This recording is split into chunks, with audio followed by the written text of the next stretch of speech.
नमस्कार,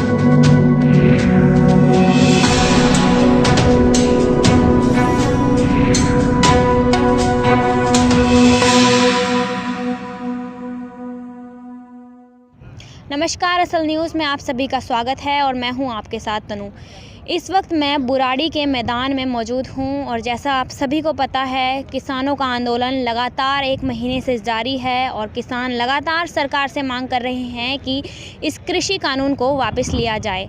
इसी बीच हमारा चैनल आज किसानों के बीच आ पहुंचा है और हम बुराड़ी में मौजूद हैं और मेरे साथ यहां कुछ पंजाब के लोग, कुछ किसान मौजूद हैं। हम इनसे बातचीत करके जानते हैं कि क्या कुछ प्लानिंग इनकी आगे की है और जैसा कि नया साल भी आने को है, तो क्या कुछ मांग ये सरकार से करना चाहते हैं और क्या कुछ सरकार इनके लिए कर रही है, हम इनसे जानने की कोशिश करते हैं। पहले सर आप अपना नाम बता दीजिए। मेरा नाम सिमरनजीत कुलरिया जी, मैं पंजाब किसान जथेबंदी से हूँ।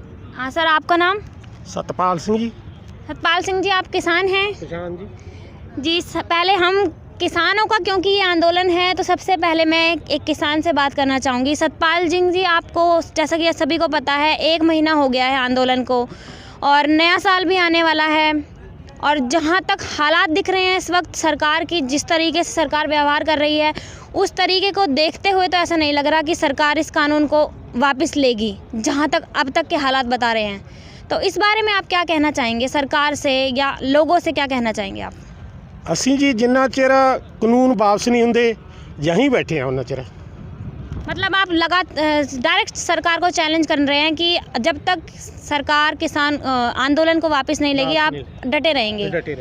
लेकिन हालात तो यही दिख रहे हैं, सरकार का यही रवैया दिख रहा है, क्योंकि 1 महीना बीत चुका है और कड़ाके की ठंड भी दिल्ली में इस वक्त पड़ रही है और मौसम विभाग का कहना है कि आगे जाके ठंड और बढ़ने वाली है और किसान भी जहां लगातार ये दावा कर रहे हैं कि वो डटे रहेंगे चाहे कैसी भी स्थिति आ जाए। इस बारे में आप क्या कहेंगे सर?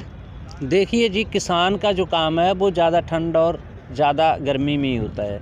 किसान जब अपने गेहूं को पानी देता है, इस सर्दी के मौसम में नीचे ठंडा पानी होता है और ऊपर से भी ठंड बरस रही होती है। किसान ठंड में काम करता है, गर्मी में काम करता है और मैं बोलना चाहता हूँ इस सरकार को कि किसान के ऊपर इस ठंड का कोई असर नहीं है, लेकिन जो आप कानून लेके आए हो ये उससे भी घातक हैं। आप किसान को मारना चाहते हो। हम तो जहाँ पे परिवारों के साथ आए हैं, ये बेटा है मेरा, हम 34 दिन से यहाँ रुके हुए हैं। ये कोई हम यहाँ मौज मस्ती के लिए या पिकनिक के लिए नहीं आए। हमारी ज़मीन सरकार छीन के कारपोरेट्स को दे रही है और उसको बचाने के लिए, अपनी ये जो पीढ़ियाँ हैं इनका जो भविष्य है उसको बचाने के लिए हम जहाँ पे लड़ाई लड़ रहे हैं और हम एक यहाँ जीतने के लिए आए हैं, क्योंकि किसान की हक सच की लड़ाई है और जीत के ही जाएंगे। पर सर भाजपा सरकार यानी बीजेपी सरकार ये भी कह रही है, जैसे कि मैंने और इंटरव्यूज़ में सुना किसानों के, कि वो कह रहे हैं वो एमएसपी पे, मतलब एमएसपी आप लोग कह रहे हो कि उस पर बातचीत की जाए, उसको वो किया जाए, पक्का किया जाए कि एमएसपी सरकार देगी। लेकिन आप लोग कह रहे हो कि सरकार आने वाले टाइम में एमएसपी पे वो जो आपको पता है एमएसपी की, वो नहीं देगी। तो इस बारे में क्या कहेंगे? सरकार तो कह रही है कि वो देंगे। देखिए, मैं सरकार से पूछना चाहता हूं कि एमएसपी तो पहले भी 23 फसलों पे है, लेकिन मिल पैडी और गेहूं पे रही है और 21 फसलों पे जिस पे एमएसपी सरकार ने डिक्लेयर की है, लेकिन वो बिक नहीं रही एमएसपी पे। आप मक्की का ले लो, मक्की का रेट है जो 1825 के करीब है और बिक मक्की 600 रुपये 700 रुपये रही है। सरकार पहले उसके लिए तो खरीद कानून लेके आती। सरकार ये कानून लेके आई है जो कृषि कानून, ये कारपोरेट्स के दबाव में उनको फ़ायदा पहुंचाने के लिए लेके आई है। अगर सरकार किसानों की कोई भलाई करना चाहती थी तो किसानों से बातचीत होती, किसानों से पूछा जाता कि आपकी मुश्किलें क्या हैं। किसानों को साथ लेके, जो हमारे कृषि एक्सपर्ट हैं उनको साथ लेके सरकार कोई नया कानून बनाती।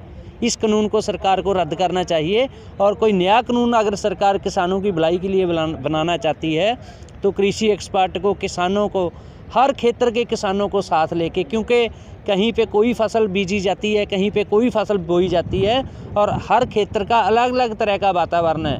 हमारी भौगोलिक स्थिति अलग अलग है पूरे भारत की। उसी तरह से सरकार को किसानों को साथ लेके कोई अच्छा, आप भलाई करना चाहते हो तो अच्छी तरह से इसको दोबारा कानून बना दो, इसको रद्द करो। जी, मेरे साथ इस वक्त पंजाब के किसान मौजूद थे और जहां एक हमने किसान से बात करी, उन्होंने साफ तौर पर कह दिया है कि वो कैसी भी स्थिति आ जाए, कैसे भी हालात आ जाए, इससे पीछे हटने नहीं वाले हैं। यहाँ आप स्क्रीन पर देख रहे हैं कुछ किसान आपको बैठे हुए दिख रहे हैं, कुछ बुज़ुर्ग किसान भी दिख रहे हैं। इसमें आपको इस वक्त दिल्ली में सर्दी का माहौल है और ये बैठे हुए हैं और सरकार से लगातार ये मांग कर रहे हैं कि इस कानून को वापस लिया जाए। और किसान सरकार पे ये आरोप भी लगा रहे हैं कि ये कानून किसानों को हितों को देखते हुए नहीं बनाया गया है। अगर सरकार किसानों का भला ही चाहती थी तो उन्होंने पहले कृषि एक्सपर्ट से राय लेनी चाहिए थी। अब देखने वाली बात ये होगी, जहां नया साल आने वाला है, सरकार इस पर क्या निर्णय लेगी। देखते रहिए असल न्यूज़।